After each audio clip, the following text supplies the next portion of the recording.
Okay, so again, here's the end of our driveway. And here's the road to the left of our driveway. There's one of our bales.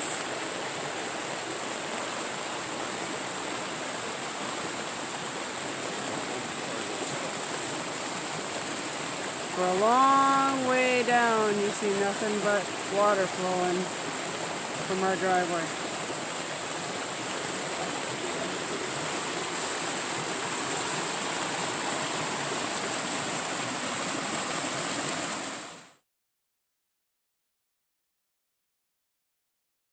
Okay, basically what we're looking to do here in this ditchway is put in something that's called a sand dam, and it can be built with a number of different materials.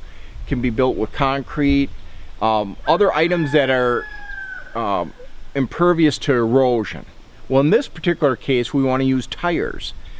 And this is actually not something I dreamed up. It was something that was done by a professor in Arizona many years ago. He used tires.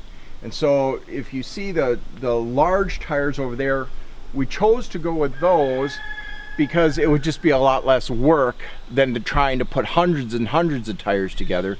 This way we have fewer large tires to work with.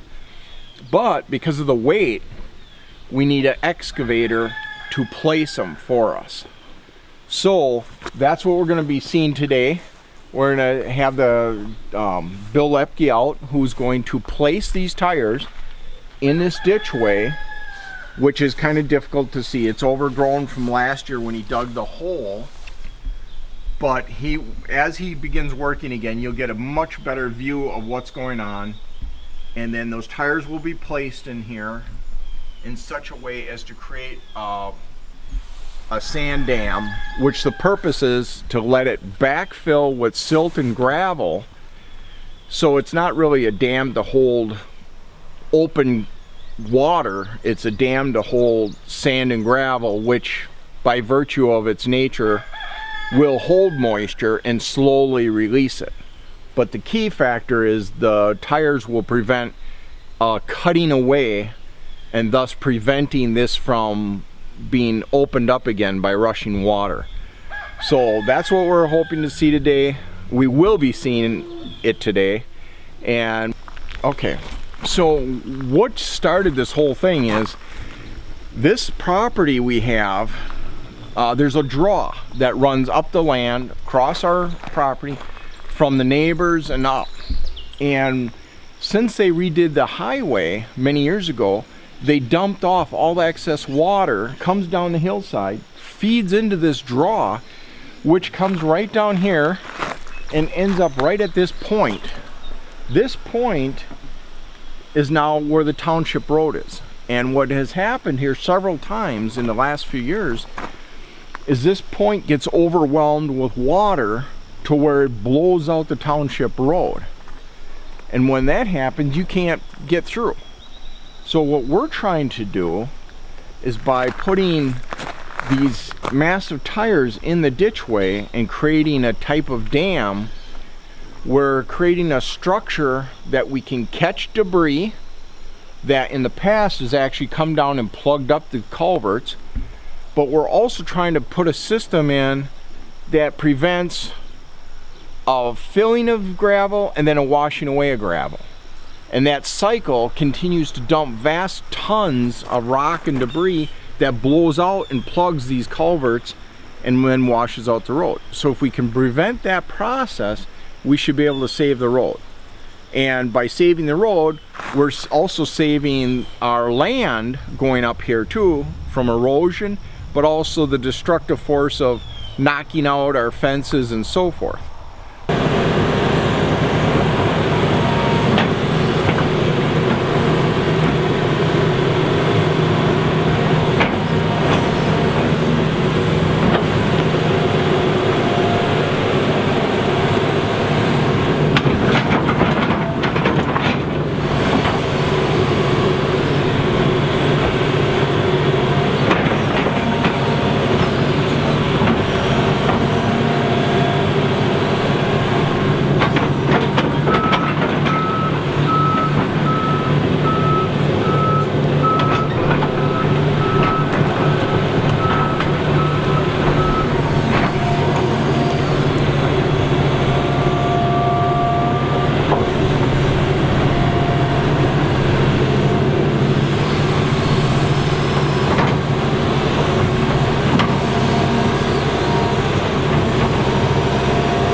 up this morning.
Okay, so what we're doing now that the tires are in place, and actually we're starting on this earlier, but what we wanted to do is be able to take cable and anchor all the tires down so that before they're all filled, in case we get a major water event, we don't have the tires blowing out on us because they're very hard to get back in place. So what we're doing is taking these eye bolts like this with washers, and as we put them through the tire on the bottom, the base ones, and you can see that in a moment. So what we're doing is the eye bolt is sunk through the tire, which I had to drill a hole, half-inch hole, and use this hammer to pound it through because of the wire in the tire. And we take two washers, I taped them together so that when you're reaching up underneath there, which is kind of a challenge, generally you only have access to one hand or one available hand for this. So then the tape holds the washers on like that, and then it allows you to go back and put the nut on. So then we had now put eye bolts in all the bottom tires that we can, plus we put two big ground anchors in here on this side because we did not have availability of another tire underneath here to connect into. So now we're gonna open up the cable and start stringing it through these eye bolts and coming back to this side by the anchors, and then putting these adjustable hooks on there so we can tension it up. Then you do that.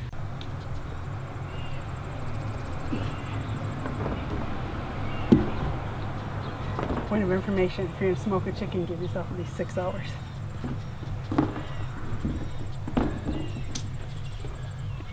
If you're gonna smoke a chicken, you better have a big pipe.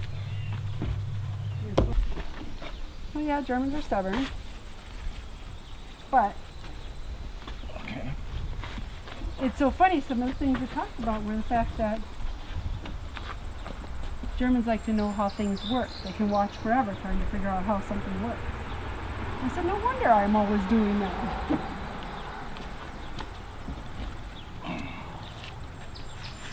But they also said, if it weren't for Germans, we wouldn't have ABS brakes and we wouldn't have a whole lot of things. Okay.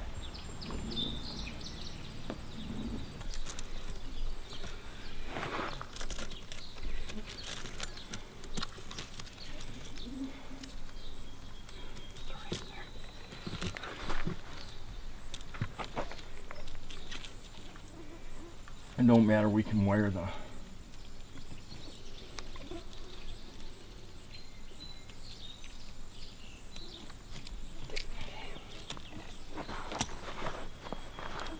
Okay. Ready?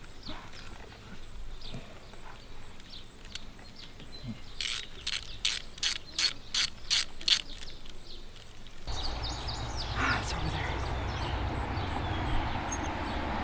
I'm gonna get there. You know what I'm saying? Yes, I know what you're saying.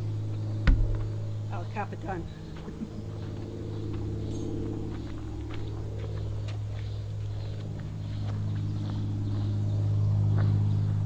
But I just don't think we're gonna get much more. So what, after this last rain, we're looking at again, there's always some things that for adjustment. And we had placed a smaller, short SandDam or Jersey dam in there where you see the water running from right now. That was a stopgap measure just to keep the sand and gravel from completely washing out, so that it would backfill that area, which it has done, but we see we need to finish that up. We need to add in more structure in not just in filling it out, but also in stepping it down, so that when it is complete, it looks better and is not collapsing. Where we see the wire had bent was a problem. We didn't have a T-post in there to firm it up. So now the next piece we put in, we're going to wire support braces from the base of that one to the top of the next one, and that way their strength will be throughout and it'll be filled in nice and correct. But it did what it needed to do for now. It was a stopgap measure. So now we're on the top side of that small SandDam, Jersey dam thing I called it, to see what it accomplished and what we need to do yet is we can see all the stone gravel that backed up behind there, which was vital to keeping the rest of the structure going. So again, we'll finish that one off more appropriately, but about the same height. But then back in this area is where we'd like to put another one now, stepping it up a few more feet so that this whole area then will backfill and help lock those tires in place so that they won't ever wash out. So far they've been holding together well, but we know that's inevitably going to happen if we don't do anything. So by putting another SandDam step in here, now we've just locked those in and we'll be good to go. So have your neighbors stopped in to observe the progress and the effects of the dam? Yeah, in fact, our neighbor from up the draw, the next one up, stopped in and he was expressing his shock.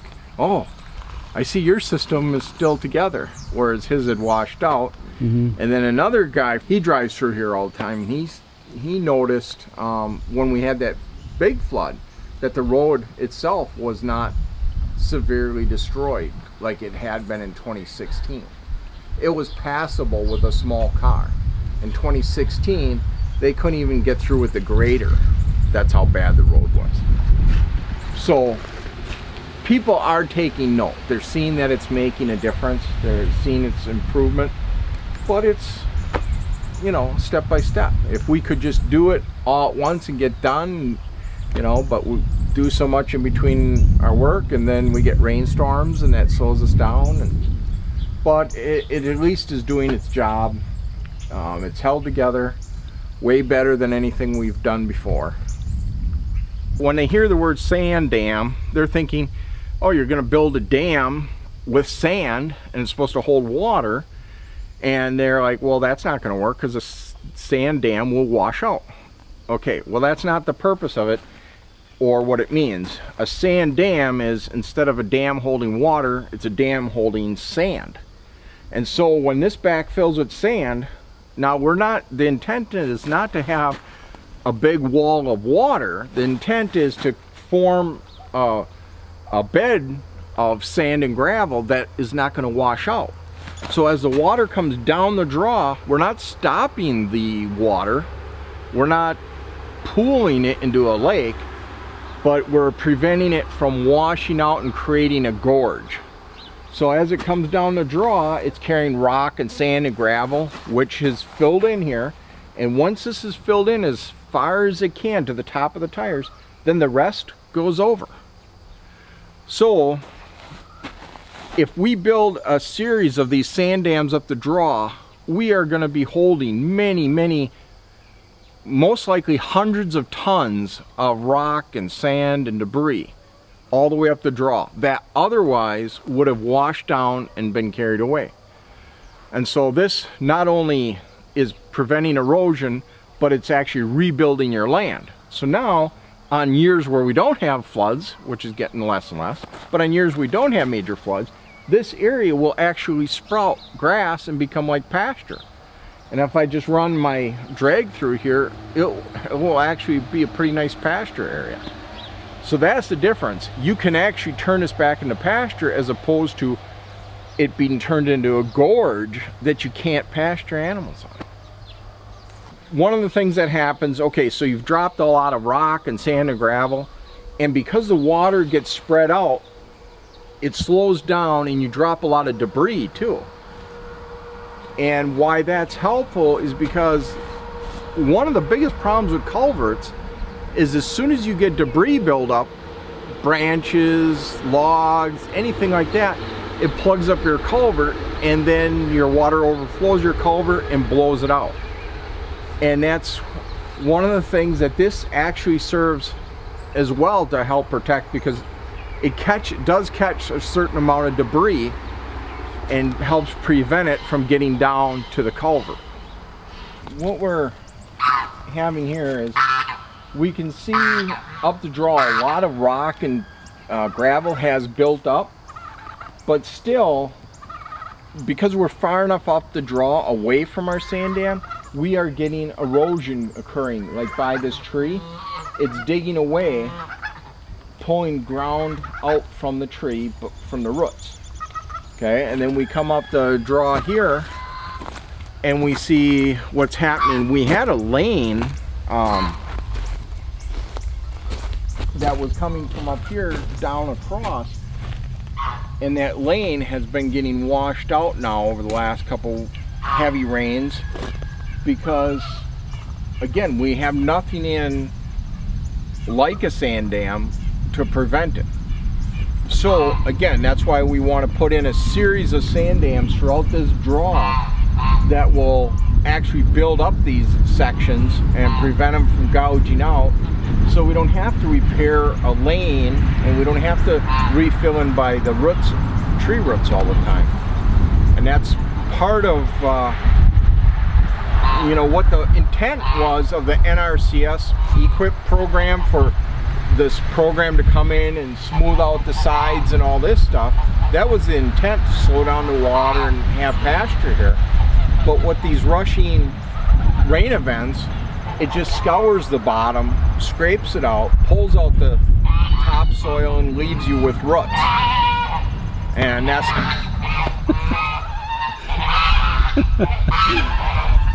They agree totally with you. yeah.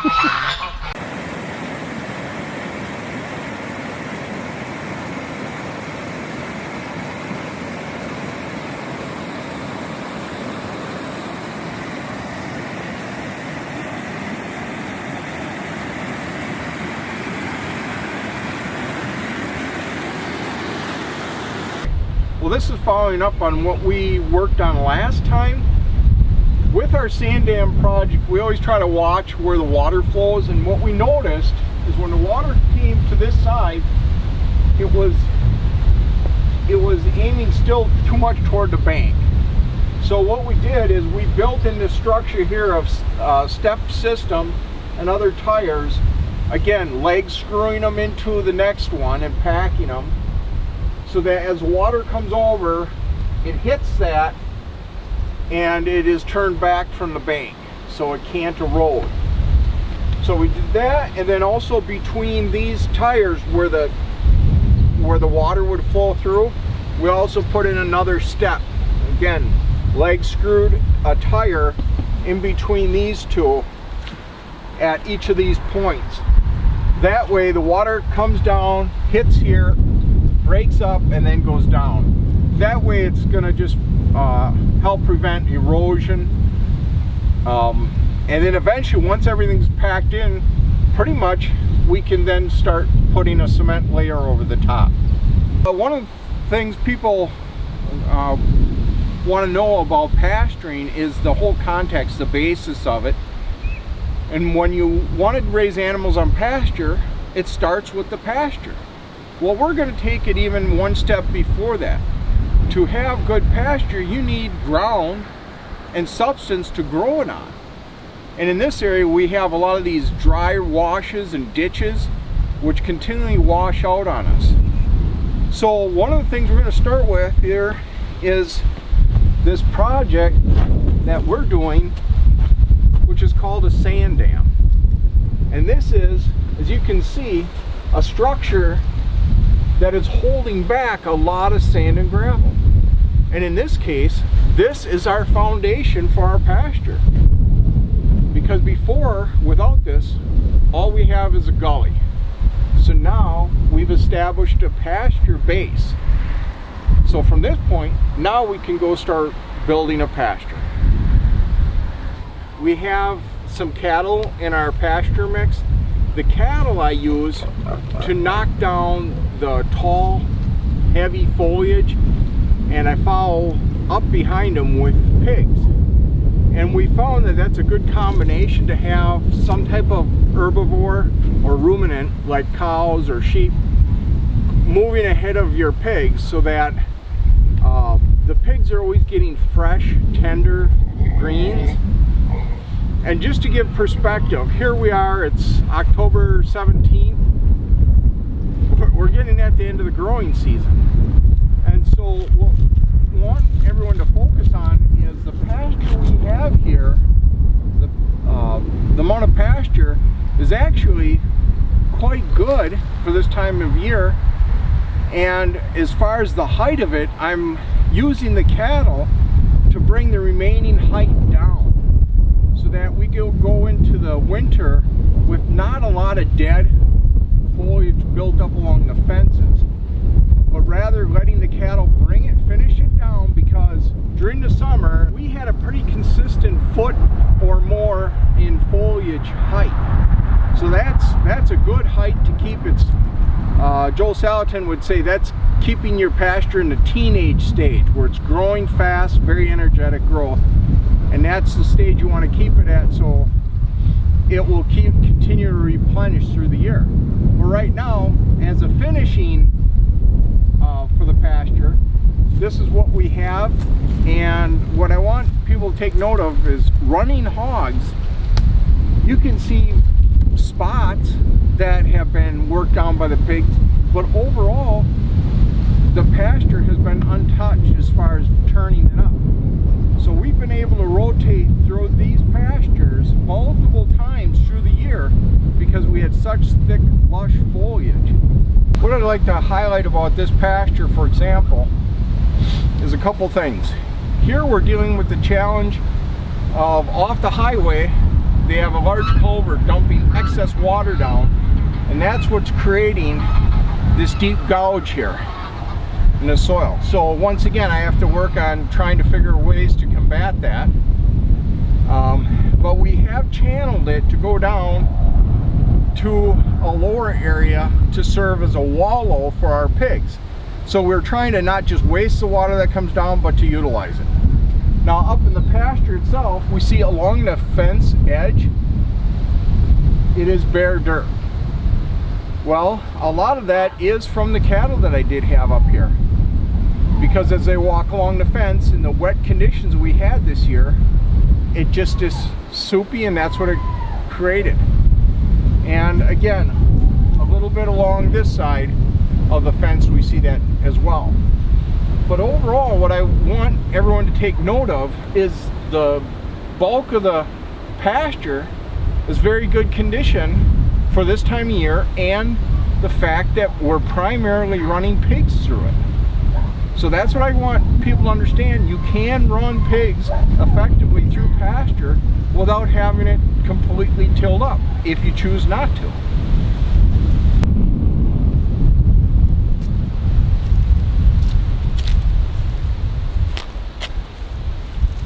Well, at this point in the pasture, what I'd like everyone to see is a transition point that we had. Obviously, the pigs worked this up, tilled it up. Now, the thing that I want to highlight is this area the pigs did not have access to last year. We had bees here, and we had fenced off this area right around it. So now come to this year, we moved the bees, took down the fencing, gave the pigs access to it, and they tilled it up. But they didn't till up the rest of the pasture. Why I highlight that is because the more we understand the pig's behavior, the more we can understand what we can and cannot expect of them. Pigs can be very selective. They selectively chose to till this up. They selectively chose not to till the rest of the pasture up. Yet they had been up here and were eating a lot of forage before and after their daily grain feed. And just a short note, last year I covered this in a pasture walk, but this is a good reminder for anybody who has pasture on hillsides, particularly if you're going to have pigs, but even with your ruminants. It's a good idea to run your fencing on the side of the hill like this, following the contours. That way, if your pigs rooted up or your cattle, as they're walking along, they're gonna press in the soil. But what happens, they create a terrace. And in these heavy rain events that we've been getting, these terraces work tremendously to slow down that water so that it soaks in and doesn't just run, causing erosion. Now, this past year, we've had many instances of 4 or 5 inch rainfalls, yet this isn't washed out. So it's another thing to build into your systems.